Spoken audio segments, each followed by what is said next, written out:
Work for it, ride for it, I'ma organize for it. Stay up in the night and in the morning I'ma rise for it. Heart for it, mind for it, ears for it, eyes for it. Peace and a place on this earth for me and mine for it. Work for it, ride for it, I'ma organize for it. Stay up in the night and in the morning I'ma rise for it. Heart for it, mind for it, ears for it, eyes for it. Peace and a place on this earth for me and mine for it. Hey, peace, thanks for tuning in. You're back with season 1.5 of the Money, Power, Land, Solidarity podcast, the COVID Files.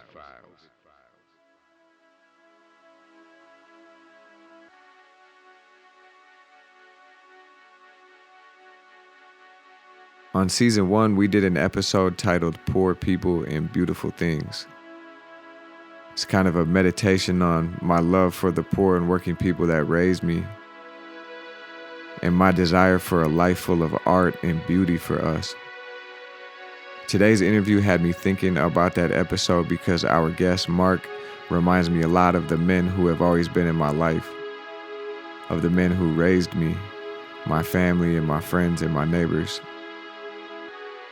Mark is a working class artist, a creative mind and a music lover. Mark and I connected to dig deeper into our reporting on the impact of COVID-19 on working and poor people in Minnesota. Mark and I talked about his experience being unsheltered. We talked about drugs, mental and physical health, housing, gentrification, and more. I wanted to say in the introduction that I really respect Mark's courage and honesty speaking about his use of methamphetamine. Our society is so soaked in the repressive, punitive culture of the war on drugs that having an open adult conversation about drug use is really rare and it's deeply needed. I talk about it a little bit in the interview.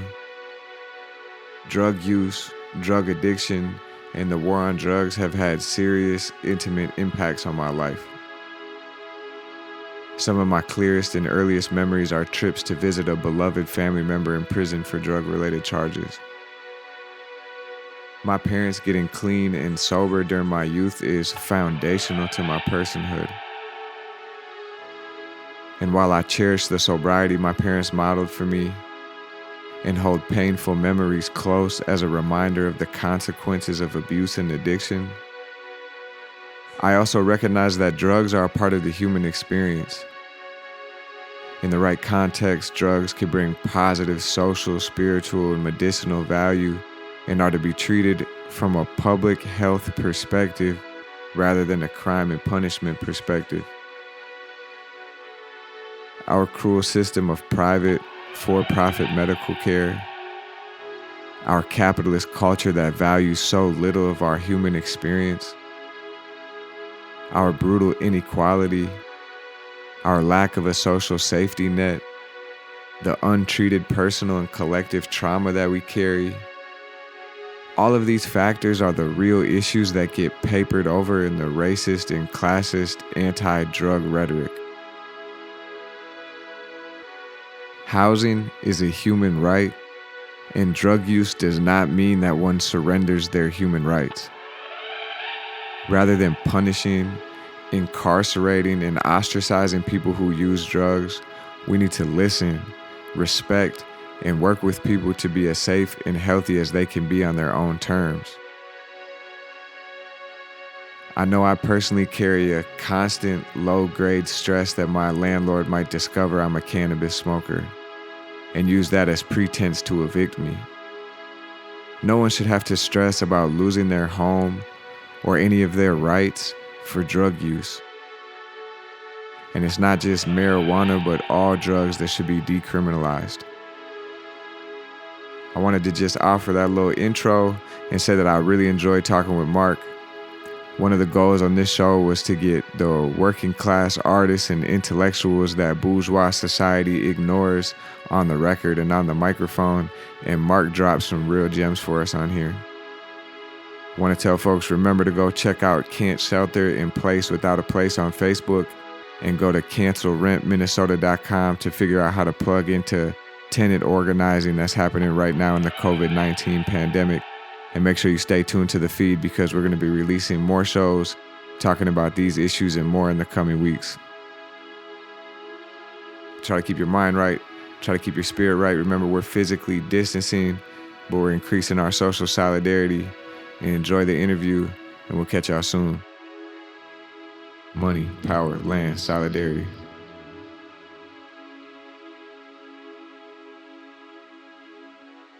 We're here on the Money, Power, Land, Solidarity podcast. It's April 10th. It's a Friday. It's the Friday before Easter.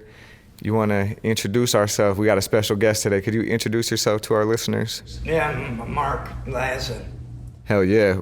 I met Mark at PV Park, and we're here just talking about this new reality, you know, this pandemic, how it's impacting people, how it's intersecting with just with the rhythm of our lives, you know what I'm saying? So you just asked me a question. If I'm feeling nervous about this pandemic, hell yeah, I feel nervous about the virus. I've been interacting with people. I've been going every day to the park, and we're helping to serve some lunches and get some coffee and connect people to health resources, people who are unsheltered right now, don't have a place to live in South Minneapolis. So I'm worried about their safety and their health. I'm worried about my health and safety, and then worried about other people I'm coming in contact with.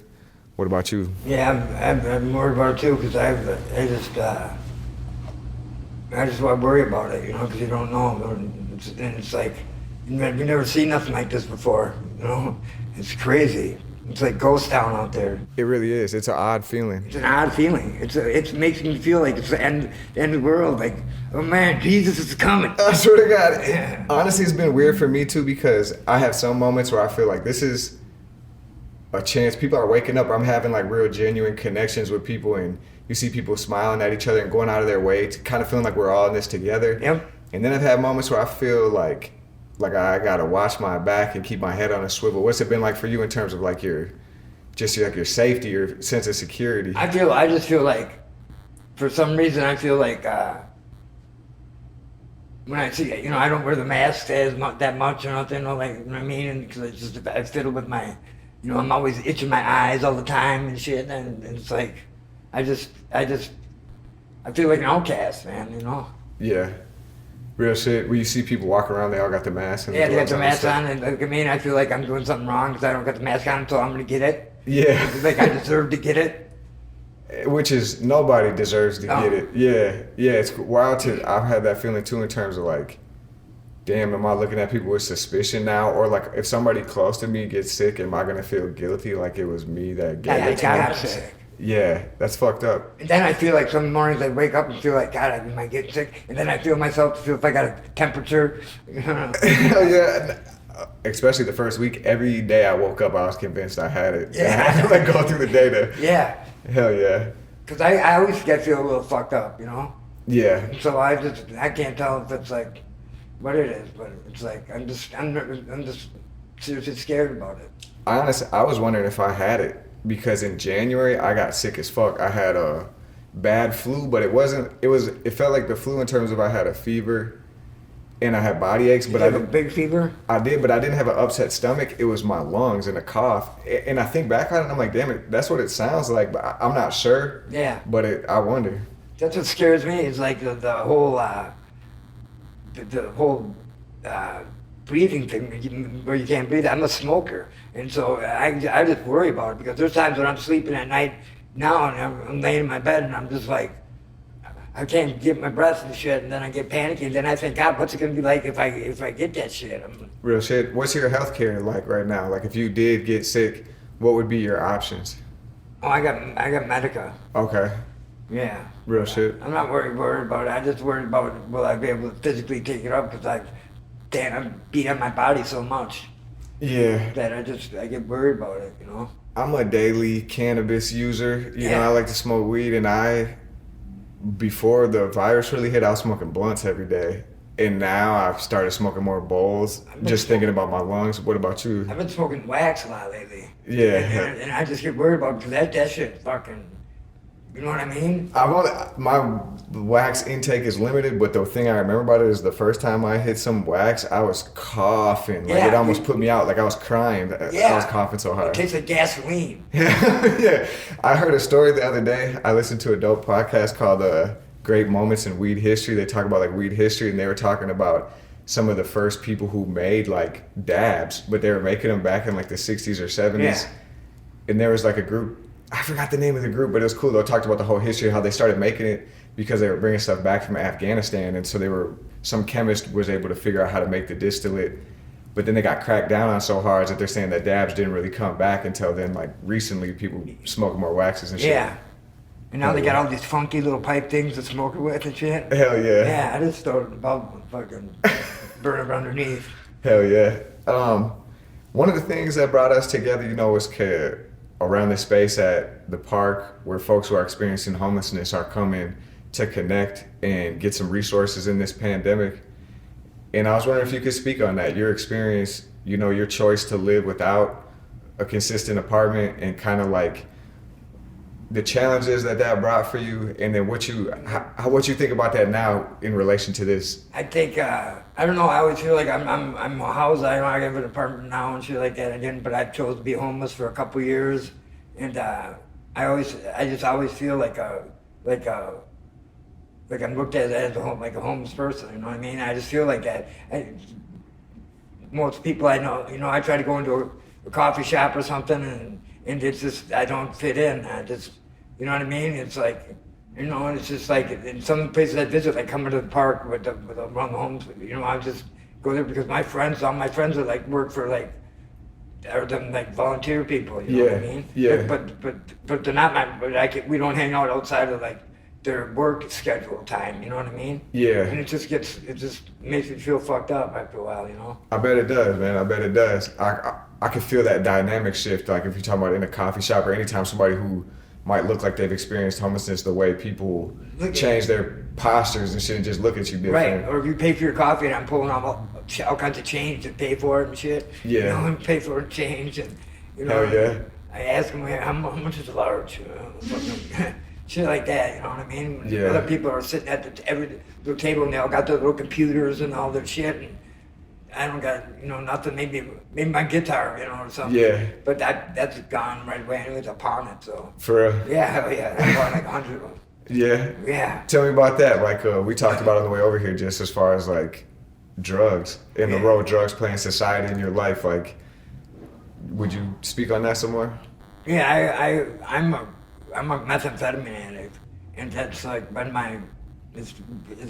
that's why I chose to be homeless for that reason, because my family didn't want me around really because I was fucking using dope, and I made the decision, fuck it, I'll live on the fucking streets, and then I did. And then when you're doing methamphetamine, it's like I don't want to go sit in no fucking shelter when I'm all spun out and shit. So I'll walk around. So it's wintertime in Minnesota, and I'm walking around spun out of my mind, and that's digging in the snow and shit, looking for the treasure, Yeah.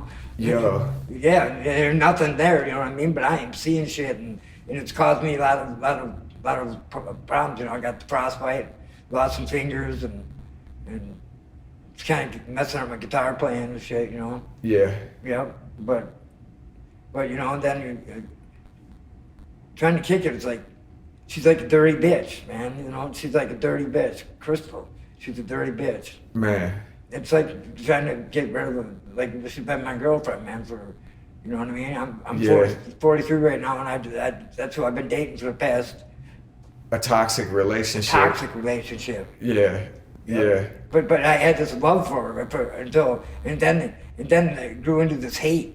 But yet I can't turn her down when she wants to come and fuck. It's like, you know what I mean? And I mean by that, I mean getting high, you know what I mean? No, I hear you. That's what it's like, And it's like, and it differs from like, that's why I don't even fit in around a lot of the homeless crowd here. That's why I'm a solo. I do it solo because I get high. I fucking, you know what I mean? If I'm gonna do it, I'm gonna get wrecked. Yeah. But I don't want to do it, you know what I mean? And there's not like a community like that around here that you would connect with us on the same shit. They all say they do the go fast, but they're not on the same level I am, because they're asking me why I'm digging in the fucking dirt on the boulevard. You go super fucking I fast. go super fast, Yeah. But I also like, I can relate to people outside of the thing because like I'm into music, you know, I listen to everything, like I love music, you know, Yeah, talk about that. That's why we first connected yesterday. It's just, I'm a musician, I got a love for music. Yeah. Tell me, what's, like, I'm how'd an you get unschooled into it? musician, you know, I'm an artist, I do abstract paintings and Yeah. I write poetry and. Do you feel like there's a connection between using drugs and being a naturally creative person or being an artist? I think there is, and this is the thing. It's like this: is my creativity just doesn't come out when I'm fucked up, man. It's there all the time. You know, it plays in my head. I got the song in my head all the time, the time. You know what I mean? Like, like I just recently started like. I feel like inside I want to play the drums, you know what I mean? Hell so I yeah. got behind a drum kit at this one place, you know? People are like, oh man, you're doing good. And I'm thinking like this, man, and give me some time on these motherfuckers, you know? Yeah. But I don't never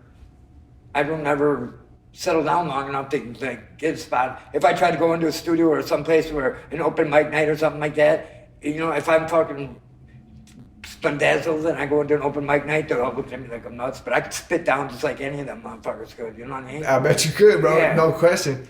That's something And it comes out more, it's easier to grab onto when I'm fucking wrecked a little bit. It's there when I'm not wrecked, but I'm more timid about it, and I don't want to throw it out there, but when I'm not wrecked, I just throw it the fucking flow and shit, you know? like you let go of inhibitions or insecurities or Yeah, whatever. so I just go. Yeah. I think they're all looking at me and staring at me anyway, so I just fucking sing a song like the band Ween. I don't know if you ever heard of Ween, Nuh-uh. but they did drugs. They had to have because they're crazy, man, but they're fucking great musicians, you know? Yeah. When I play the guitar or the drums, I don't try to play other people's shit. I got my own shit in my head, you know? Yeah. And then and to hear so many people say, whoa, you play good, it kind of makes me sad inside a little bit because it's like, I want to get clean so I can fucking pursue that, but I just can't. I can't.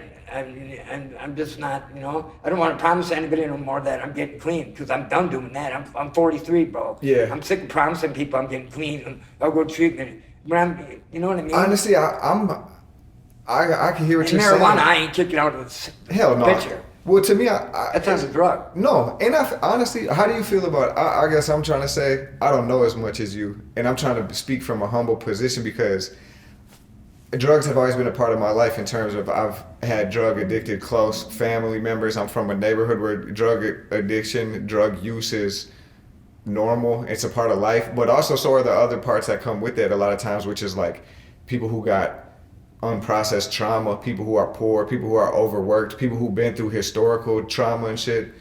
But what I'm realizing is I grew up in like a family where my parents kicked drugs and stopped drinking, and I was like, I didn't start smoking weed until I was in my mid-20s. I didn't touch a drop of liquor until I was in my mid-20s because I was on some, we grew up on like AA camp, and Yeah. but I had an uncle who did drugs. And now as I've grown up, it's like I appreciate the sobriety that my parents had, and I feel like that protected me from a lot of things, and I could appreciate people who live that lifestyle. But I've come to a spot more where I feel like people should have the autonomy to live the lives that they want. And I'm not trying to glorify drug use. It's obviously cause you pain, but As long as if I'm only hurting myself, it's my fingers that I'm fucking up, and this is that, and you know what I mean. And when I get high, I stick by myself. I walk around and talk, sing songs and shit like that. But I watch motherfuckers sit at the end of the street talking to the fucking garbage can, and nobody will stare at them. Boy, but I walk around singing some fucking pretty good, some cool shit sometimes, bro. Yeah, I believe it. People staring at me like I'm fucking insane. It's like, what the fuck? Yeah, that makes me ask the question in terms of like, how could society be different? How could our economy be different where it's not people just get totally abandoned and criminalized, and you either end up in jail or your options are limited in terms of Or like, you're a homeless vagrant. Exactly. I've heard places like, have you ever been anywhere where they got, like, I've heard that in Vancouver, I think it is, they got like social housing where you could live there and people even get their drugs administered by a doctor and they get their drug use monitored. How do you feel about that type of like harm reduction approach to drug use? Or what do you think about? I feel like this, like if you can just live in a spot, if you're not causing problems and shit, you want to go in your room and get high, shooting it or smoking it, whatever you're doing. If you're not, and you're cleaning up after yourself and you're not doing, then let it be, you know? And you're not glorifying doing it in front of people. People, this is what gets me, dude, is when people go like this. I just say I'm in a place and I buy some, get some shit. I'm gonna do a shot, man. And people are like, as they're smoking it and they got crust coming out of their fucking, on their lips and they're like, oh, I don't want no junkies in here. What the fuck are you talking about, dude? Motherfucker. Don't do it in front of me. Make sure you clean your shit up. No shit, dude. I didn't just start doing this shit. Yeah.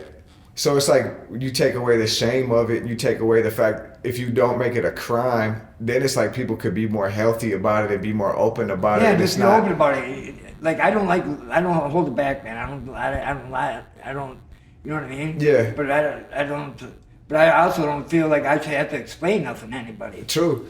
Yeah, unless I want to, unless I feel like the need to do it. Yeah. And if somebody says to me, "Oh, you don't have to explain it to me," then you don't have to. Then don't ask me the questions or say something to me that you just said, because I'm going to give you a rebuttal, motherfucker.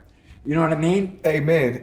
Yeah, like people act as if I feel like there's such the whole war on drugs and the conservative culture and all that has created this environment where if you do drugs and people act like you're not a full intelligent human being, you know, an adult. Where I know it's like, and those people that think you're stupid, their conversations are fucking shit. They don't want to talk about nothing but garbage. You know what I mean? If you shit, dude, I want to talk about. Let's talk about some bands, some jazz, something. I'll talk about all that shit. You know what I mean? That's where I feel like I'm. You know what I mean? Like I have intelligence, bro. Yeah, hell yeah. Honestly, I super feel what you're saying because I'm around. My biggest takeaway, I was like, I'm a first generation college student. So when I got up there to college the first time, when I'm seeing all these professors and people who get like respect from society and all that, and I realized they're no smarter than any of the people. No. Matter of fact, they're more basic, arrogant, more ignorant, less sensitive. A lot of times, I feel like privilege. Thinking they're above. And when in reality, it's like you said, you're slow, you're not informed, and you're contributing. And you're already you're telling me books. You're telling me book shit. I want to hear some how you got there. Like when somebody tells me I look a band. You're like, man, like what do you dig them, man? Yeah. You know, tell me why you dig them. Like people like this. Like I don't listen to no new school.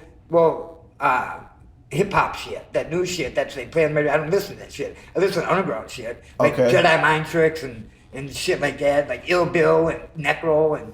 I know Ill Bill kind of because I like the Soul Assassins camp and like Sick Jackin' and sometimes they collaborate. But you should check out some of the new stuff because some of the new shit that the young people are making is lit. It's like it's taking the music in a whole new way. Those little fuckers listen to on their fucking phones on the bus. Hell yeah, they're just sharing the beautiful music, bro. I'm telling you, tune into some of that shit, especially like the new shit that's real melodic. Cold. I think old school shit like NWA, Ghetto Boys, fucking.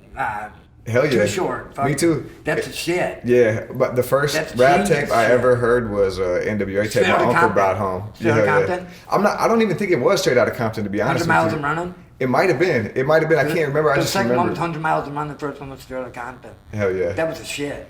Tell me what music, this situation, like this whole quarantine and the virus and stuff, does it make you want to listen to any certain type of band or? No, you know what we've been digging is Kendrick Lamar. Kendrick Lamar's cool. God, he's the shit, bro. Super. He's the shit. I was just hearing the other day, I heard the first Kendrick Lamar song I ever heard, and I remember when I heard it and just thinking like, who the fuck is this? This is cool. Hell yeah. Yeah. Hell yeah. Yeah, but he's got substance. A lot of substance. And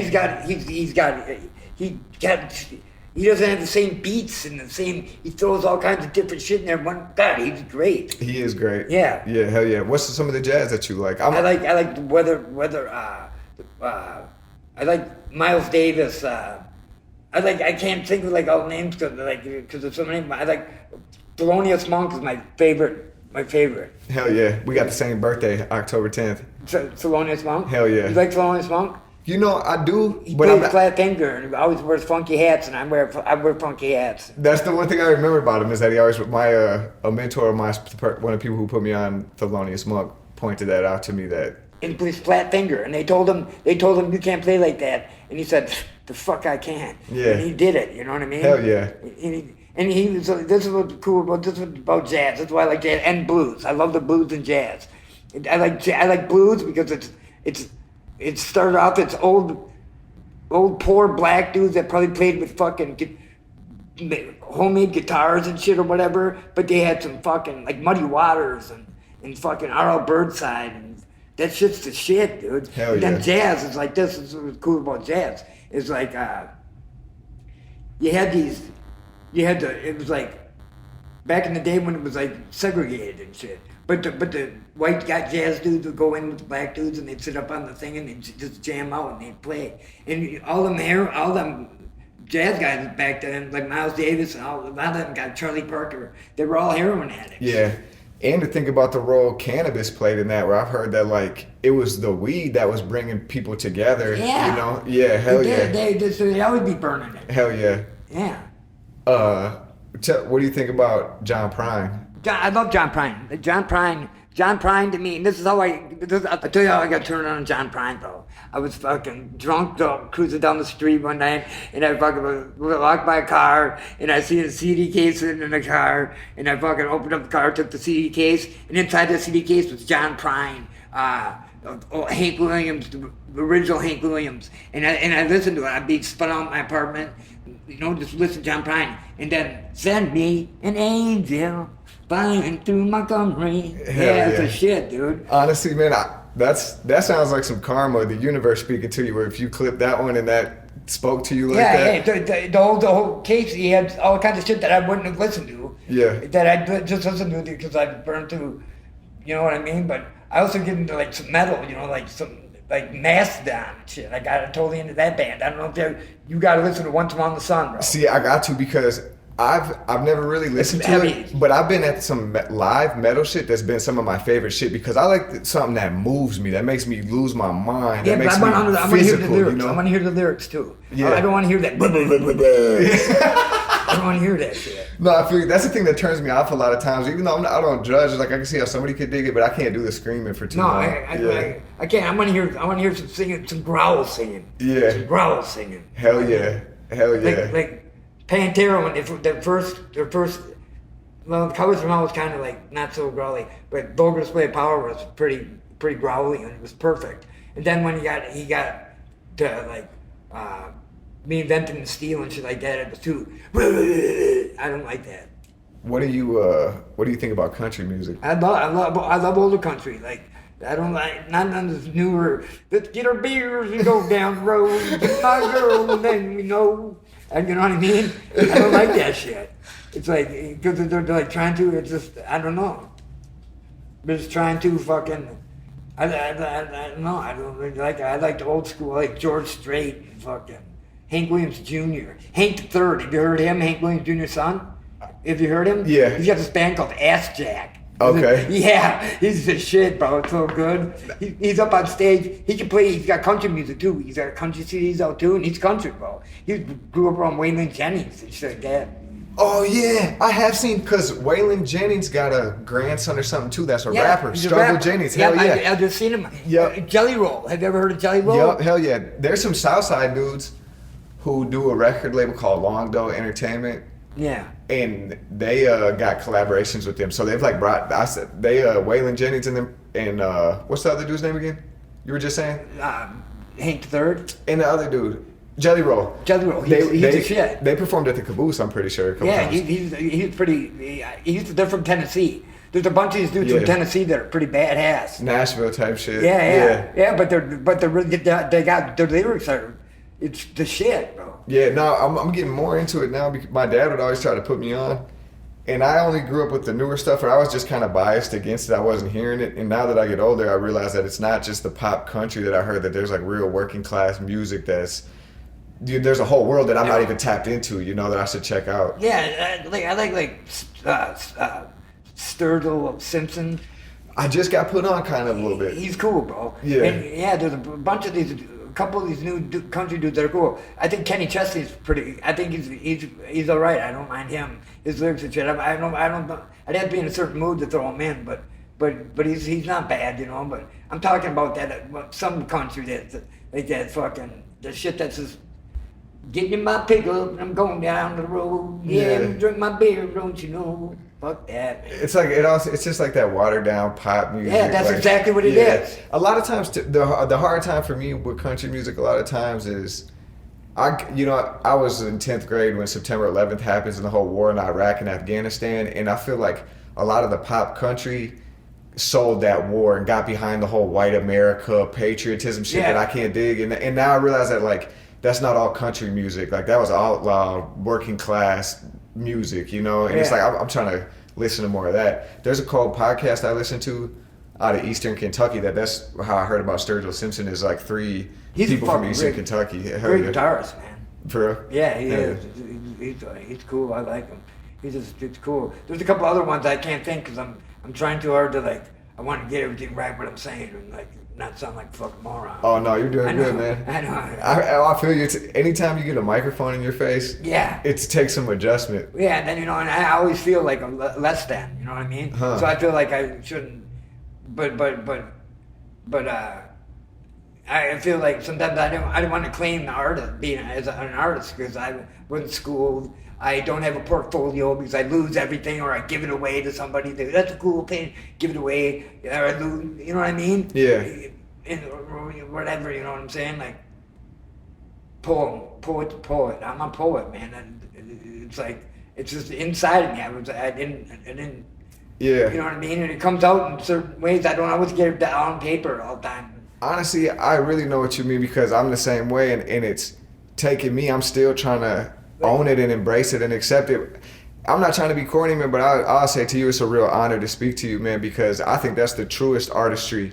And it's like, I really believe that a part of humanity, some of us come to be messengers and to like communicate with the spirit world and be inspired and be more sensitive. And it's a hard life. I bet you your heart and your spirit and your emotions are like a lot, you know, and it's intense. And I feel like that's part of the reason why I hate capitalism so much is because there's not a place for us necessarily. We're not supported to thrive. It's like you end up having to sleep on the street. You know, it's like that's Right, fucked up. when I could be using my art and making money, I could. People, you know how many times people have told me like, oh, like if I've been sitting in the coffee shop or something or whatever, right, drawing something come up to me and go, that's pretty cool, man. Yeah. You get in, when you get that enough, then you start thinking to yourself, God, I can do this, and it doesn't stop. It doesn't never stop. The song or the poem never stops in my mind. It's always going. You know what I mean? Yeah. Sometimes it's a little stagnant because I'm, you know what I mean?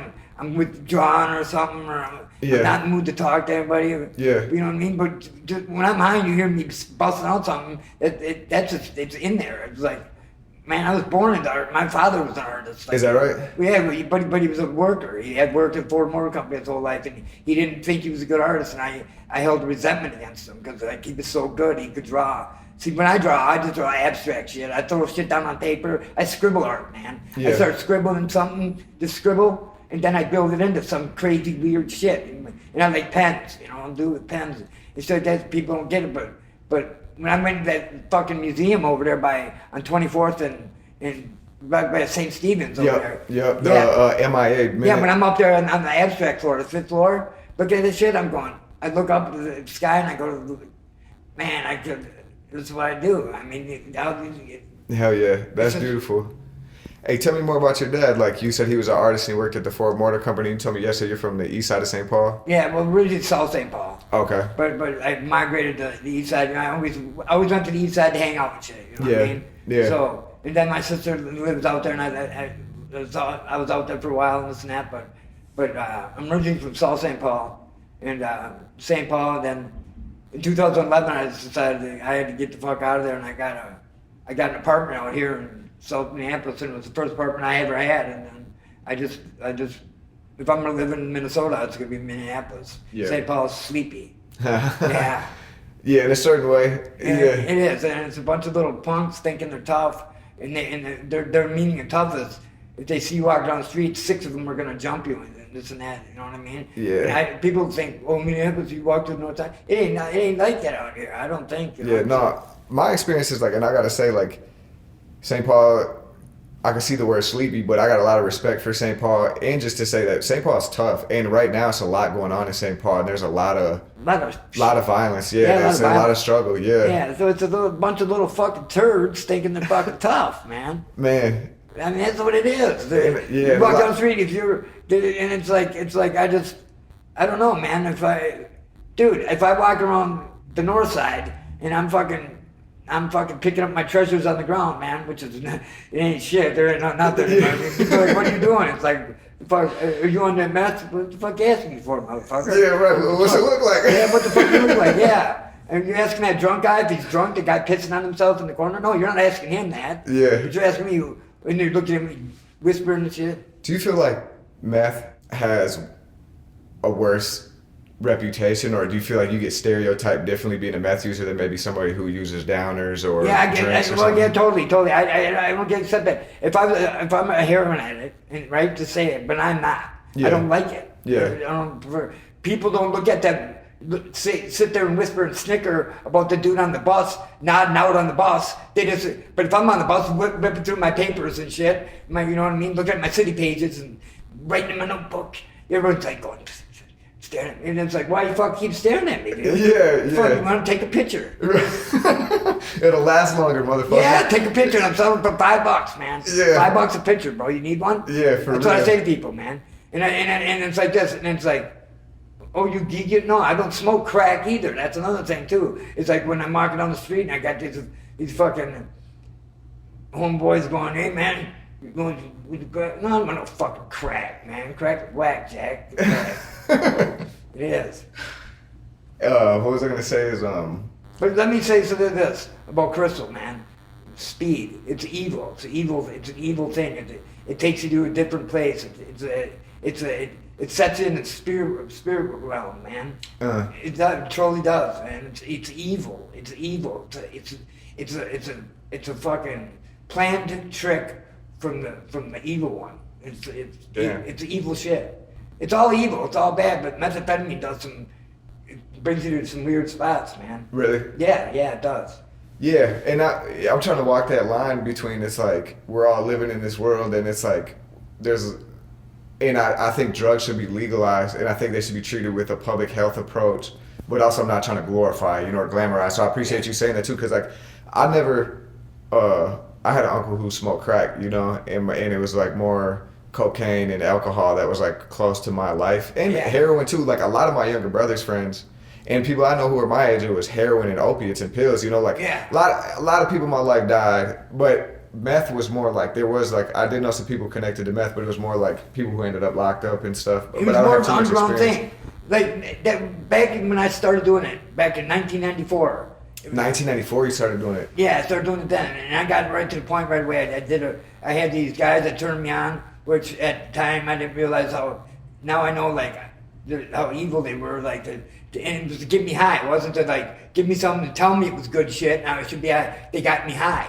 Yeah. Yeah, to where I was like this. Yeah, that's what I wanted. You know what I mean? Nowadays it's like, why do they even do it? Six people smoking a bubble of shit that it doesn't make sense to me. And it's like, but the thing about where I'm at now with this shit though is every time I try to fucking give it a whirl and just say, fuck it, and I get rid of the hookup and I don't want nothing, I'll fucking run into somebody and right away they're like, hey, you do meth, man? And then, and I can't go, no, bro, I haven't done it in a couple weeks, I'm fucking chilling from it. I just automatically go, why, you got something, bro?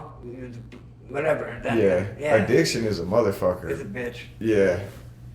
Yeah. Do you think a lot of our podcasts, like we started, the idea from this goes years back actually, because I started to see how Northeast Minneapolis was changing so much. Like that's where I grew up. And actually even Southeast Minneapolis is where my dad's from. And you just seen how... Like Dinkytown? Close to it. Yeah, Dinkytown, but more, he was in the Marcy Holmes neighborhood. Like, so if you go more towards northeast from Dinkytown up University to the Minneapolis side by like the Stone Arch Bridge kind of. Yeah, right, yep. And that whole area used to be a working class area, and that started first where you seen the new high rises go up, the new condos go up, and just kind of the neighborhood change. And then where you live now on Central Avenue Northeast, you see all the yuppies come and the neighborhood change. What's your perspective on gentrification? Like, is that a word that you use or that you hear around you, or just how do you feel the city has changed in the last like decade or so? It's gotten people want to like not include an outsider in on something. If a dude's coming in and all right, I might look like I do drugs and this and that, but if I'm fucking having a decent conversation about a band and like talking about music or something that you're talking about, and I try to jump in the conversation sensation and stuff to be looked at like a. I don't know. It's just. Yeah. I think I can get the feeling of what you're saying because I don't have the same experience that you have, but even in my own experience, it's like now all these new people, they start to look at you like you don't fit in or like you're ruining like, the vibe or you're poor and not welcome. And, right, you're on drugs. On drugs, yeah. Where it's like, who really owns this city? Who really put the work in the city? Who really loves the city? Who's moving around every day creating art for it? And who just moved here and is, making $100,000 doing some online bullshit? Your little fucking condo that they're building up that all look the same. They all look the fucking same, you know what I mean? Yeah. Yeah, it's like... I mean, to me, even thinking about the issue of homelessness, it's crazy to me that I see more and more of these condos going up and more people that I walk past every day that are living outside. Like, how the fuck do those two things go together? It doesn't. And they're building in spots where it's like you could build a place with a fucking... or some low income house. Yeah. Something, man. And not no goddamn fucking slummy place. No, that's what I'm saying. To me, it's like we could build public housing that looks like these new joints or looks better than these new joints that are clean, sustainable, and you could have them for all types of people. You could have them for families, you could have them for sober people, and you could have housing for people who want to get high, you know? It's and not have them do it causing safe. problems, you know? Yeah.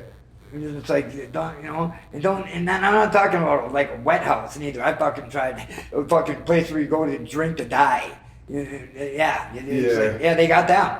They got them places. But boy, it's like, I tried every one of them places once, but see, my main thing was doing shit. Yeah. And then I'd be judged by all these fucking drunks. Like, my thing is, I don't want to judge anybody, but I've seen alcohol cause the most destruction.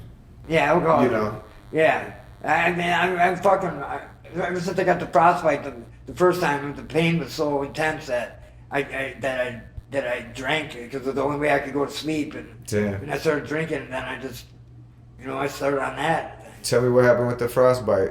It was 2015, the beginning of the year. It was December 29th, 2015, and I did a bump of some shit in this place. I was at this homeless drop-in center. I wasn't homeless. But I'd go to St. Paul, this homeless drop-in center where I used to go to, and I'd help these ladies out, like folding clothes and just doing shit. Yeah. And when I went from my apartment in Minneapolis to St. Paul, and when I got to St. Paul, I went to this dude's house where I buy my shit, and I got some shit, and then I fucking went across the street, filled up the rig, loaded it up, the whole thing, a half gram, put it in my sock, and waited because I didn't want to see these ladies and I was all gacked. I wanted to go get help them, just like, you know what I mean? I wasn't ashamed of it or whatever. But just in order. Yeah, because I wanted to go talk to them, but I wanted to do the bump, and then I was like, I wanted to go help them out, the real, the fucking unspun me, Yeah. Whatever. I'm always hyper. And then when at 4:30, this friend of mine, Julie, she goes, "All right, Marky, we're done." I go, "Okay, I'm gonna cruise. I gotta go take a shit first, bro." Okay. I go in the bathroom, do the bump. Dude, I'm sweating like a pig, like I just got out of the shower, right? Yeah. And it was 10 below out. The first day of that winter, it was 10 below. And I fucking was walking outside, and I had my jacket over my shoulder, and I'm just sweating hot. And I get outside, and I started digging in the snow, bro. Digging in the snow, just like, I was in a 2-block radius, and I did that for 5.5 hours, 10 below, with no gloves on, no nothing. Goddamn. And I ended up losing my fingers and shit, and hurting. And I play guitar and shit. But it took me 9 months before I picked up a guitar again. And then I built back into it, and then I got back into it, I was playing again, and then I fucking did it again the next winter. I got high, and I'm outside, and I started digging through stuff. That's another thing about meth. It's like when you're really doing it.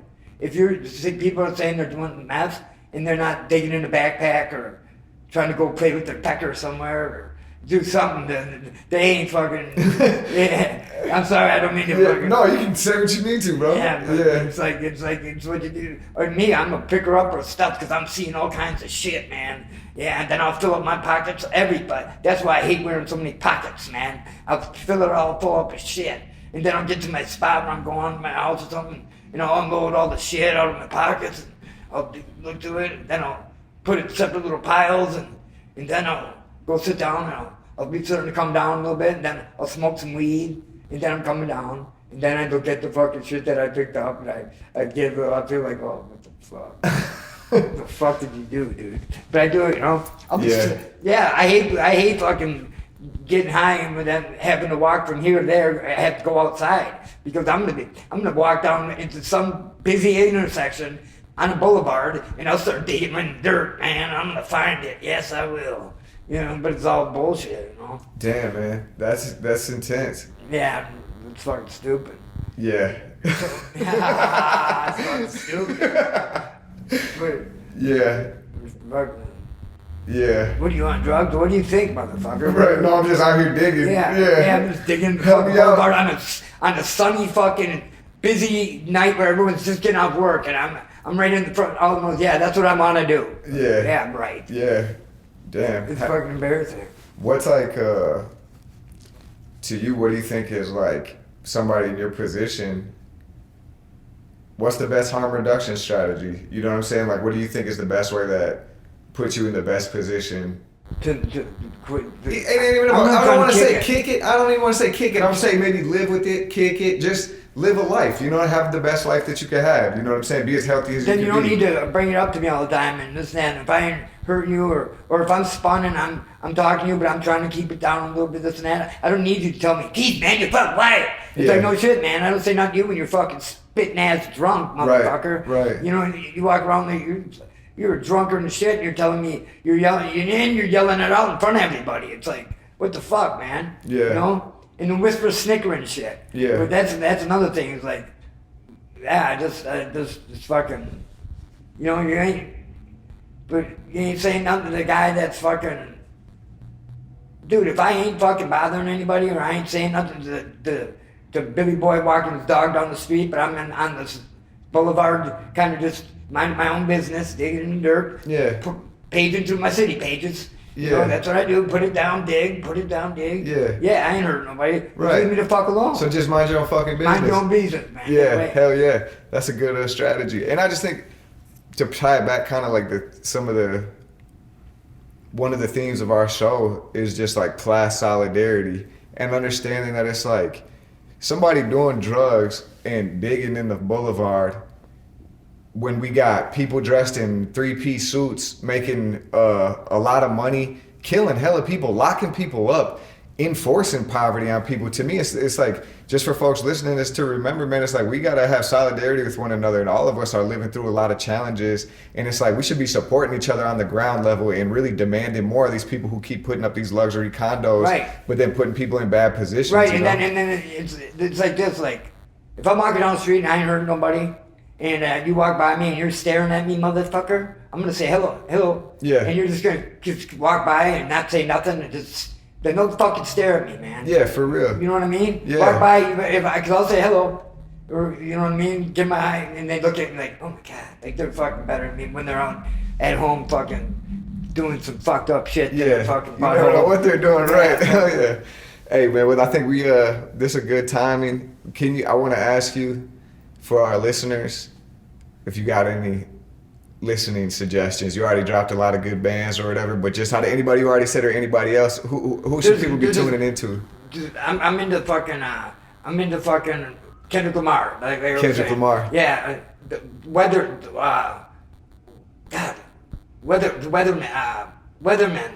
This jazz band. It's fucking. There's all kinds I can't think of. I'm listening to.